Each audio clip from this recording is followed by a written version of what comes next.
Walter Benjamin va fer una reflexió sobre la violència en un text que podem considerar antic, però per la seva data, Crítica de la violència de 1921, però que ressona amb gran actualitat en el món d'avui.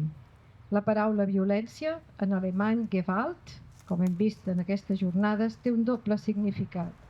Violència i poder. Això és autoritat, poder legítim, força pública, és a dir, l'autoritat justificada. Un text que és un clar antecedent del seu treball sobre la filosofia de la història. Denunciem tota violència i aquella que prové de l'autoritat, del poder establert, considerat poder legítim i que avui veiem exercit sense pietat per autoritats que actuen des del poder que els ha conferit als seus ciutadans. Així es va anar forjant el nazisme al si de la República de Weimar, com hem vist aquests dies. La crisi de les democràcies està servida i un nou ordre mundial s'establirà. I no pas sense violència, perquè el sorgit de la Segona Guerra Mundial s'ha exhaurit. En el segon punt he escrit el següent.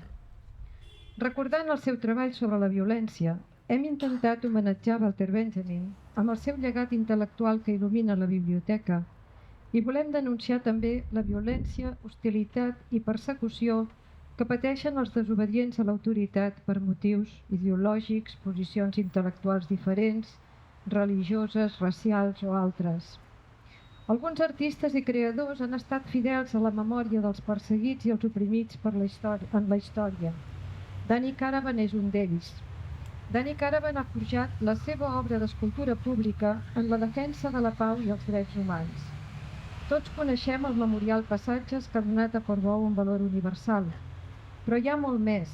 El Parlament d'Israel, amb un relleu de text en àrab i hebreu, altres monuments com el de Negev, el carrer dels drets humans a Nuremberg i també un memorial molt recent que dedicà al Sinti i Roma a Berlín per recordar l'Holocaust que patia el poble gitano. L'hem defensat davant les autoritats perquè hi ha un projecte dels ferrocarrils alemanys que pot afectar aquest memorial i hem signat a favor que es busqui un projecte alternatiu per salvar aquesta obra, perquè així ens ho ha demanat la família Caravan.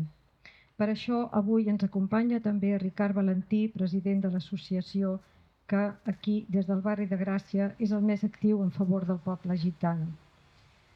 En el punt 3, i que és el darrer, potser cal pensar que les polítiques de memòria estan en crisi. La violència avança més ràpidament que la redempció dels vençuts i els oprimits per l'exercici de la violència des del poder. Quanta raó tenia Benjamin? La violència només engendra violència i els morts criden altres morts. Serà molt difícil restituir la dignitat i el nom dels morts a Gaza des de les polítiques de memòria actual. Qui podrà mai dir els seus noms? Demanem un minut de silenci pels morts civils en aquesta crua guerra generada en un país dit democràtic i també pels morts d'una altra guerra que ens envolta, a Ucraïna, on els seus homes han defensat amb dignitat la seva sobirania com a poble. Quan Adorno va dir que no es podia escriure poesia després d'Auschwitz, potser tampoc podrem escriure poesia després d'aquestes massacres. Quan ja no hi ha paraules, només queda el silenci.